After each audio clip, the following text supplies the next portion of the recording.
You get nothing else, just food and water. Just bread and water, nothing else.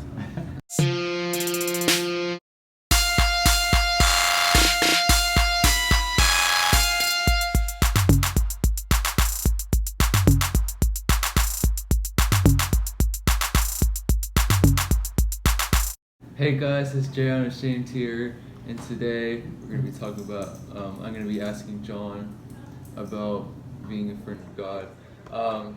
But before we get into that, I'm going to just say that I'm sorry that I didn't get a video on Thursday or Saturday.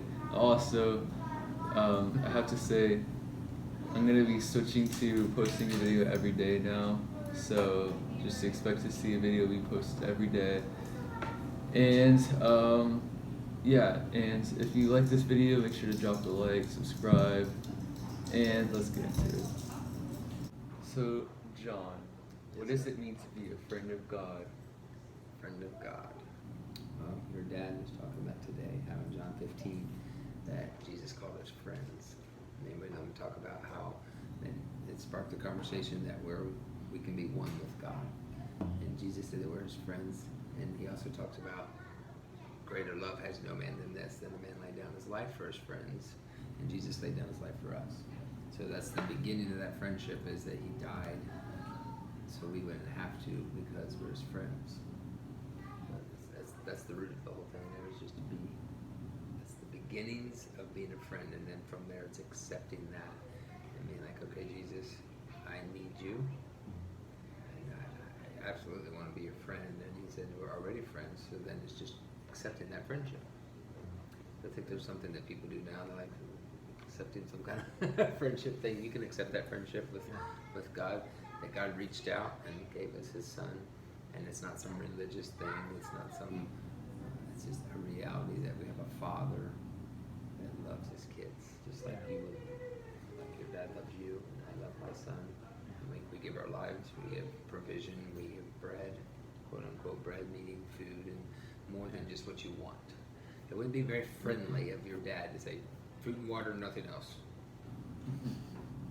You get nothing else, just food and water. Just bread and water, nothing else. This misconception of who God is, it's like, oh, just our needs, just our needs. Yeah. That's not friendly. He loves us. Yeah. I give my son way more than just bread and water. I give him toys and a place to live and fun things. And where do you want to go today, Dad? Let's go someplace fun. He always says, where are we going fun today, Dad? He's not even 3. He's like, can we go someplace fun? Like, see? So that's very friendly of God to have reached out and to have paid the price that we owed. And so we could be friends and have a relationship and a oneness with him and talk to him. And here's what your dad and I was talking about today. Jesus actually prayed, Father, I pray that they're one like we was, like we are. Yeah. Like that we can actually hear God and say what he's currently saying.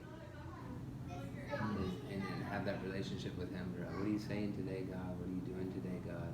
Because Jesus said, I don't say anything unless I hear the Father saying it. I don't do anything unless I see the Father doing it. So there's this ability to walk with God, which is a friend. Yeah. And one of the things that kind of hit me in that conversation that we just had here a little bit ago was the whole aspect that, I mean, you get these people out there thinking, well, not only questioning whether even God exists or not, but if he does exist, that he would even want to have that type of relationship with me. And the Bible specifically says that he prays that the same relationship that he had with the Father that we would have with him. And all that means is the fact that I have the ability to not only believe that he exists, but I have the ability to have that relationship with him. Not some distant thing, not some, I'm praying to a God I can't see or can't feel or can't whatever. I have the ability, because Jesus said, I pray that you have that same relationship. And he spent time with the Father as if you would a friend at school or a friend at whatever. Yes. He has that relationship with the Father, and he said that he wants us. Man, that's so freeing, because it's no longer this distant thing between a God that does, may or may not exist. It's, I have relationship on a daily basis with the creator of all things, and that is such an amazing thought. Yep. And then part of being a friend is to do you talk to your friends? Yeah. Do you sometimes walk with them too? Oh yeah. Right, Run with them. So Yeah. part of being a friend is walking and talking and having fellowship and spending time together. And that's God totally desires to know us as a friend. Yeah. Yeah. Good question. Yeah. Well, thank you guys answering my question. Yeah, just thinking about that. He's our friend. Like, think about how you and your friends. I know that none of you guys watching my channel have no friends, because why would you have no friends? That's just depressing. But just like think about how you like talk with your friends all the time. Just like hang out with them all the time. So you hang out with your friends all the time, but do you hang out with God all the time?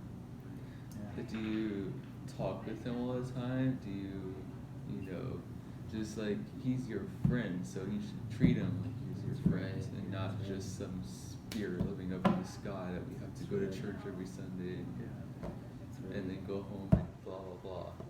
Yeah, Good stuff. Good job. yeah.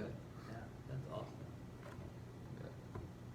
Well, thank you guys for watching. I hope you enjoyed. Make Thumbs sure to up. drop a like, Thumbs up. subscribe, Thumbs up to friends. hit that notification bell, and see you guys later.